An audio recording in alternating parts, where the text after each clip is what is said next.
traveled across the world to finally meet my online girlfriend. She could barely look at me and left me alone in a hotel for most of the trip. I'm 29, and I really need to get this off my chest because honestly, I'm at a loss here. A little background first, this all started a couple of years back when I met this woman, also 29, through some friends on Discord. We were both into the same game, and we hit it off right away. We had a ton in common, same sense of humor, same interests, and I was genuinely impressed by how dedicated she was to her career.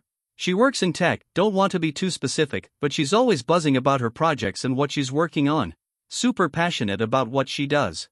We started chatting more and more, and before long, it became a daily thing. We'd spend hours talking, sometimes in group voice chats, but eventually it would just be the two of us left, talking until 3 in the morning like it was nothing. It felt different than any other online friendship I'd had before. One night, we got to talking about movies and realized we basically had the same exact taste. That turned into us watching stuff together on one of those sites where you can sync up streaming. Things shifted early last year. She confessed during a video call that she had feelings for me. It kind of came out of nowhere. She said she'd been holding it in for a while but was afraid to say something because of the distance. Honestly, I wasn't shocked. We'd been flirting a bit here and there, and I told her I felt the same. From there, we got even closer. We'd spend hours online together. Sometimes she'd prop her phone up while cooking, just so we could hang out virtually. Looking back, I probably should have been more upfront about needing to meet in real life before calling anything official. But in the moment, I got swept up in it. There was something about our connection, it just felt rare, even if it was happening through a screen. And truth be told, I hadn't connected with anyone like that in a long time. Dating where I live has been pretty much a dead end. It wasn't long before she started calling me her boyfriend when talking to people. She'd tell me little stories, like how she mentioned me to her coworkers or how her mom asked about me. My boyfriend said the funniest thing today, or my boyfriend and I are watching this movie this weekend. I'll admit, it felt nice hearing that, but in my mind, I always thought we still needed to meet face to face before it really counted. I didn't correct her, though. I didn't want to hurt her feelings, and honestly, I figured we'd meet soon enough anyway. We'd talked a few times about meeting up.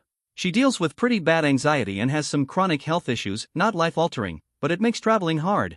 So, we agreed it made more sense for me to fly up to Canada rather than her coming to the States. And with how complicated crossing the border's gotten lately, it just seemed easier all around. I'm not getting into politics, but let's just say the process isn't exactly smooth these days. Around Christmas, I decided to just go for it and booked a trip. I spent way more than I should have. Flights were around $700 last minute, and the hotel cost me another $600 for just 3 nights. It nearly wiped me out, but I'd been saving for a while and figured she was worth it. We'd been talking for so long, and I was honestly excited to meet her. Leading up to the trip, we talked about it all the time. She seemed excited too, though she kept mentioning being nervous about her anxiety. She said she'd been talking with her therapist and had a few coping strategies planned out. That made me feel like she was serious about making it work. She even made a list of places she wanted to show me in her city, this museum she loves, some restaurants she thought I'd like. Everything pointed to her being just as eager as I was. So the trip happened this past weekend, and I'm still trying to wrap my head around everything. I'm actually writing this from my hotel room, where I've spent most of my time, to be honest. I've barely seen anything in the city I came all this way to visit. It started off rough. I landed and took a 40-minute Uber to my hotel. Cost me about $60, because, of course, everything here's pricey. I was nervous too. I've only been to Canada a few times, and I didn't know this city at all. Plus, I was finally about to meet someone I'd only ever seen through a webcam. My stomach was doing flips the whole ride. I kept texting her updates along the way, and she replied, but her messages felt short and kind of off. I tried not to overthink it. I figured she was just dealing with nerves too, especially given her anxiety. Once I got to the hotel, I freshened up a bit and let her know I was ready whenever she was. She lives about 5 minutes from where I'm staying. I chose that hotel on purpose even though it was pricier because she said it would help her feel more comfortable if I stayed close by. But instead of coming over, she texted me saying her anxiety had flared up badly and she needed a little more time. I tried to be patient, I really did. I know her anxiety is real. But it ended up being another 2 hours before she could work up the nerve to come see me. I just sat there in the hotel room, looking out the window now and then, wondering if I'd made a huge mistake. I tried watching TV but couldn't focus. I even started dozing off because I'd had such an early flight. When she finally showed up, she was a mess, literally trembling and sobbing. I went down to meet her in the lobby, and man, it was awkward. We hugged, and I could feel her shaking. People were staring, which didn't help the situation.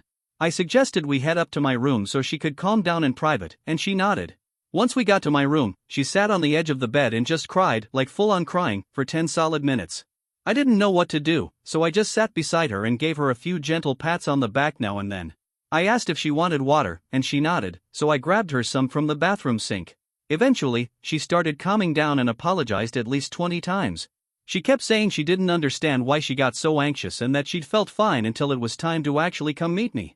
After a while, she seemed like she could carry a conversation again, though it was awkward at first, nothing like our easy chats online. About half an hour later, she suggested we go to her place instead. She said she'd feel more at ease there, and I'd get to meet her brother too. She lives with him in a small house just a 5-minute drive from my hotel. Her brother turned out to be a chill guy, friendly, gamer type, easy to talk to. They also had a little black cat who kept climbing into my lap, which honestly helped break the ice a bit. Their house was tidy but lived in, exactly like what I imagined based on all our video calls. We ended up hanging out there for a while. Even though we were finally hanging out in person, she was still visibly anxious the whole time. Every now and then, she'd go completely quiet, just staring off into space like her mind had drifted somewhere else. Her brother did his best to keep the mood light. He asked me about my flight, my work, just general stuff to fill the silence. I appreciated the effort, but it started to hit me that I was talking more with him than with her. At one point, she said she'd love to show me around the city, but then quickly admitted she was too anxious to drive. I tried to be helpful and suggested maybe we could all go out together with her brother driving. But she shut that down, saying it felt like too much and maybe we could try again the next day. Eventually, she ended up calling me an Uber back to my hotel. That first day? We spent maybe 3-4 hours together total, and most of that time was with her brother in the room. I got back to my hotel a little before 9 and crashed almost immediately. Between the early flight, all the nerves, and the emotional mess of the day, I was completely wiped out. I texted her goodnight, and she replied with something like, "Sleep well, sorry today was rough. Tomorrow will be better, I promise." I held on to that promise as I drifted off, hoping the next day would be a reset. I woke up early the next morning, around 7 a.m., probably thanks to jet lag or maybe just my brain being stuck in overdrive. I knew she worked nights and usually slept in, but I found myself sitting around, waiting to hear from her. I was starving, but I didn't want to go too far in case she messaged me. Eventually, I gave in and went downstairs to grab breakfast at the hotel restaurant. It was overpriced and honestly not great, but at least it was something. After that, I just sort of waited. Watched some random TV, scrolled through Instagram and Reddit, took a shower, even called my mom just to have something to do. 4 hours ticked by before she finally texted saying she was up but still didn't feel ready to see me because of her anxiety. I asked if there was anything I could do to help, but she just said she needed some more time. I offered the idea of meeting somewhere public instead of her coming to the hotel, thinking maybe a neutral space would feel easier for her, but she wasn't sure about that either. She said she'd let me know in a bit. By this point, I was trying really hard not to let my frustration show, even though it was creeping in fast. I needed to do something, anything, so I found a drugstore within walking distance just to get out of the room. I ended up buying some snacks, a travel toothbrush since I forgot mine, and a pack of Tylenol because I had a headache coming on. Mostly, I was just wandering around to kill time. Right next to the drugstore, I saw this little sandwich shop and thought maybe bringing her lunch would be a nice gesture. So, I picked up a couple of sandwiches, one for her, one for me, and went back to the hotel to drop off the stuff I'd bought. I messaged her, letting her know I had grabbed food and asked if it was okay to come over. About 15 minutes later, she replied with, "Sure, you can come." I called an Uber and made my way back to her place. By the time I arrived, it was already halfway through day 2. She didn't even touch the sandwich I brought. Just said she wasn't hungry but thanked me for the thought. I tried to hide how disappointed I felt. Her brother ended up eating the other sandwich, so at least it didn't go to waste. We sat around their living room, chatting a bit. She seemed a little less tense than the day before but still far from relaxed. I was finally starting to feel like maybe the day was turning around, maybe we'd actually get some real time together, when she suddenly told me that we were heading to a get-together with a bunch of her friends. That completely caught me off guard. I mean, I came all this way to spend time with her, not be third-wheeling at a party. But I figured maybe being around friends would help her feel more at ease, so I went along with it. I asked how long we'd be there, and she said just a few hours. I also asked where it was, and she mentioned it was at a friend's place outside the city.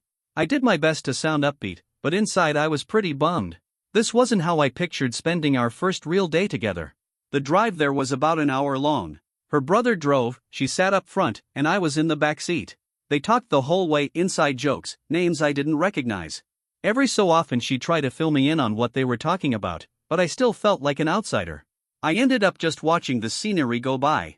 At least the drive itself was kind of pretty. When we got to her friend's place, there were already a bunch of people there, probably 10 or so. Everyone was super friendly and welcoming. Turns out, she'd been talking about me for weeks, so they all knew who I was. She introduced me as her boyfriend without hesitation, which was kind of sweet but also confusing given how little time we'd actually spent together since I arrived. The party itself was fine, good food, a few drinks, people playing video games and board games. I ended up in conversations with different folks all evening. Everyone kept saying how excited they were to finally meet me. One girl even said, "She never shuts up about you," which was kind of flattering, but also a little strange considering how distant she'd been since I got here. We stayed there most of the night, but she and I barely interacted. She was off chatting or playing games, and I kept getting pulled into conversations with other people. I kept trying to find her, catch her eye, maybe sneak a minute alone, but somehow, we were always on opposite sides of the room. Around 10 p.m., we started heading back. I figured, okay, it's still early by her standards, maybe we'd finally get some one-on-one time. Watch a movie like we always talked about, or just sit and chat like old times. But on the drive, she turns to her brother and asks if he can drop me off at my hotel before they head home. He said sure, and I just sat there, stunned. She was too tired to hang out with the guy she calls her boyfriend? The one who flew across the damn country to see her? I didn't even know what to say. When she turned around and asked if that was okay, I just mumbled, "Yeah, that's fine." The ride back to my hotel was dead silent. She apologized once, said her anxiety had been worse than usual lately.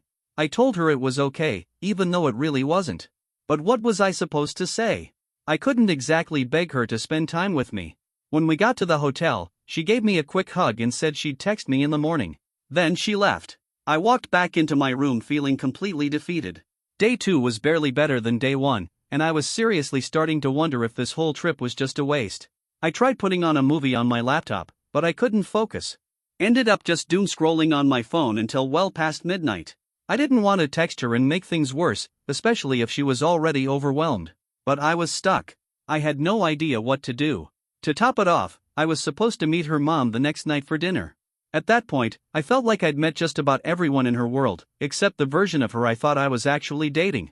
So I finally worked up the nerve to text her and let her know how I was feeling. I tried to keep it gentle but real, told her I understood anxiety isn't easy, but I was honestly feeling let down. I reminded her that I'd come all this way to see her, specifically her, and it hurt that she seemed more at ease around me when we were with other people instead of just the two of us. I made it clear that I wasn't mad, just confused and a little heartbroken. It took her about 20 minutes to reply, and when she did, it was a long message, basically a wall of text. She apologized over and over, saying her anxiety had been through the roof all week. She said she truly wanted to make the trip a good experience for me but just felt emotionally wiped out. She reassured me that she still liked me and wanted this to work, but admitted that if we were alone together, nothing would probably happen because she'd be too nervous to relax.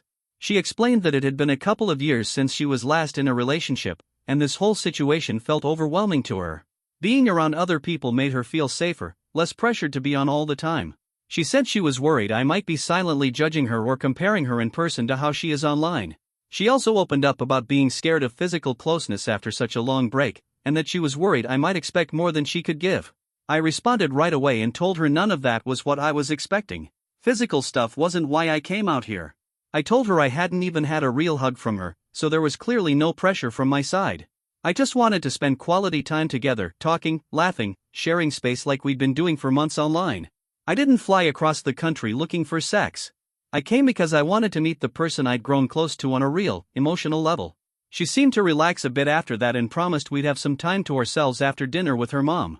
She told me her mom was really excited to meet me, and maybe afterward we could go back to my hotel and watch a movie or just hang out.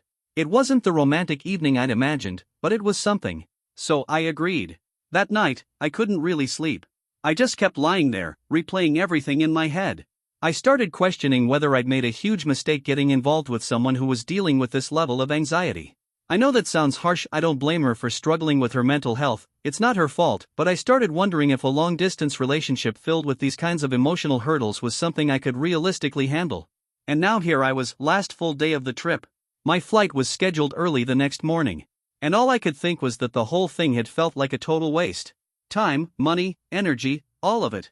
I didn't come here to sit alone in a hotel room for most of my visit. I thought she'd want to soak up every minute we had together, especially since we'd been looking forward to this for so long. I really expected things to go differently. I didn't know if the relationship could survive this. Was I overreacting? I mean, I get that anxiety is very real. But I couldn't shake the feeling that I'd traveled all this way for nothing. Update. It's been a few days since I got back, and I figured I should post an update since a lot of people were curious about how things ended. Some of the comments I got were honestly brutal. And just to be clear, yes, I know anxiety is real. No, I'm not some creep who flew out just to hook up. And no, I don't think she was using me or playing me. Some of the theories people came up with were wild. And for everyone who asked why I didn't just go out and explore the city, trust me, I did a little. But that wasn't the point. I didn't fly out there to play tourist. I went to be with her. Anyway, that last day, I woke up early again around 8 a.m. and posted my original message while I waited. And waited. Another few hours passed before she texted me. It was just after noon when she finally messaged, meaning I'd spent 4 more hours just pacing around my hotel room, checking my phone like some lovesick teenager. She reminded me that dinner with her mom was happening later that afternoon and said I could head over to her place whenever. A few people had told me I should cancel dinner and just call it quits, but I figured I'd come this far, I might as well see it through. Meeting her mom felt like it could be important. So I showered, got dressed, and Ubered over. I was nervous, of course, after how the last couple days had gone, but I was trying to keep an open mind. When I got there, her brother was actually out, which was a nice change of pace. She still seemed a little jittery but definitely better than before. We actually got to spend some time together just watching a show she'd been wanting to share with me. We sat side by side on the couch, and for the first time since I got there, it felt close to what I'd imagined. She leaned against me a little, which was small but meaningful. Her brother came home after a bit, but even then, it still felt more relaxed and personal than the earlier days. We chatted about some of the stuff her friends had said at the party, and she told me more about them. It reminded me of our old conversations. Around 5 p.m., we started getting ready to meet her mom.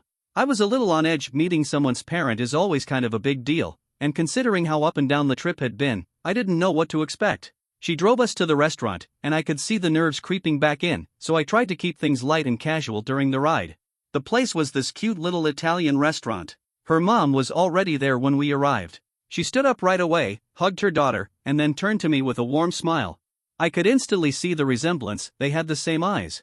Dinner actually went really well. Her mom was easy to talk to, asked about my work and my background in a way that felt curious, not nosy. We clicked almost immediately, and I could tell she was genuinely happy we were together. During the meal, I noticed my girlfriend starting to loosen up. She smiled more, added to the conversation, even touched my arm a few times while she talked. It was the most relaxed I'd seen her all trip. Her mom gave me a hug when we left and told me I was welcome to visit anytime. That part felt nice even if I wasn't sure yet whether there'd be another visit. After dinner, we went back to her place. Her brother was home, but he mostly stayed in his room, so it felt like we finally had some privacy.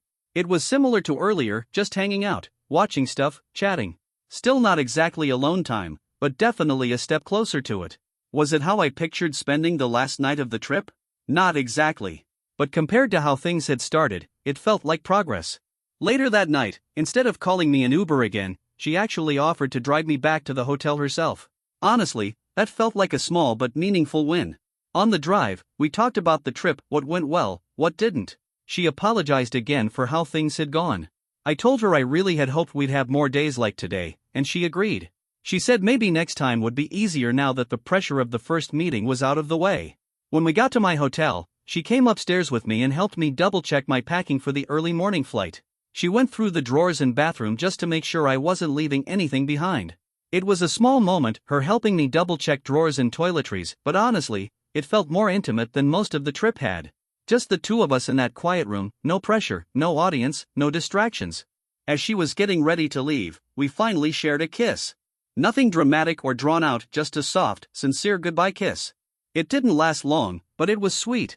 And in that instant, I couldn't help but wonder how different this whole visit might have felt if we'd reached that point a little earlier. After she left, we texted for a bit while I started getting ready for bed, since I had to be up ridiculously early for my flight. She said she wished we'd had more time together, and I agreed. She also told me she'd bought a picture frame for a photo of us, only to realize we didn't actually take any decent photos while I was there. Most of the pictures we had were group shots from the party, not exactly something she could use. That bummed me out a little, and I joked about maybe just calling an Uber and heading back over to take a proper photo. About 10 minutes passed with no reply, and I figured maybe she got distracted or had already fallen asleep. But then my phone lit up, she texted back and told me to come downstairs. At first, I thought I misunderstood. But she explained that she'd driven all the way back to my hotel, her exact words were anxiety be damned, just to snap a few pictures and give me one more goodbye kiss. I bolted downstairs, and sure enough, there she was waiting in the lobby. We took a bunch of photos, some selfies, and a few we asked the night clerk to take for us. Then we kissed again, this time a little longer, and she hugged me tight. She whispered that she was sorry the weekend hadn't gone as planned, but she was still glad I came. That moment, right there at the very end, felt more real and connected than anything else we'd shared during the trip. And it stuck with me. The next morning, I woke up groggy and early for my flight. While getting ready, I saw she had texted again, just a quick safe travels message she must have sent right after she got home. The trip back was uneventful, just hours of sitting on a plane, stuck in my own head, thinking through everything that had happened and what it all meant for us moving forward. In the end, the weekend wasn't what I'd hoped for, not by a long shot. But I'm trying to stay optimistic. Looking back, I think one of my biggest mistakes was not planning for a longer trip. 3 days just isn't enough time to really settle in with someone, especially when anxiety is part of the equation. If I'd stayed for a full week, maybe those last 2 days could have set a different tone. Since I got home, we've been texting every day, and things have felt more normal again, like the version of us I knew before all this. She's opened up more about her anxiety, what triggers it, and I've been doing my best to be supportive without pushing too hard. She even told me that her therapist wants to focus on her relationship anxiety in their upcoming sessions, which I took as a really good sign. Now the next big thing on the horizon is this summer. There's an event down here she's thinking about coming to, and I honestly believe that'll be the real test. If she can make the trip and we have a better experience, something closer to what we'd both been hoping for, then maybe there's real potential here. But if she can't do it, or won't, then I'll have to take a hard look at whether this is sustainable long term. To clear up some things I saw in the comments, yes, she is on medication and does see a therapist, although the one she's seeing now is fairly new. Anxiety isn't some brand new thing in her life, she's been dealing with it for years. I'm not under any illusion that it's just going to vanish. Normally, I'm not even into long-distance relationships. But with her, we clicked in ways I haven't experienced with anyone local. Our personalities, our interests, our conversations, it all just lined up. And for those saying I'm being naive or foolish, maybe you're right. Maybe I am. But I also believe in second chances. Especially when someone is clearly battling something they never asked for. She wasn't trying to make the weekend difficult. She was just struggling, plain and simple. And now the real question is whether we can find a way forward that actually works for both of us, something balanced, respectful, and real. Thanks again to everyone who commented on my original post, whether you were supportive or critical. I appreciate you taking the time to share your thoughts. I'm not sure if I'll post another update, but if I do, it'll be in a few months when that next trip is supposed to happen. That's when I'll really know if this relationship has a shot, or if it was just another almost.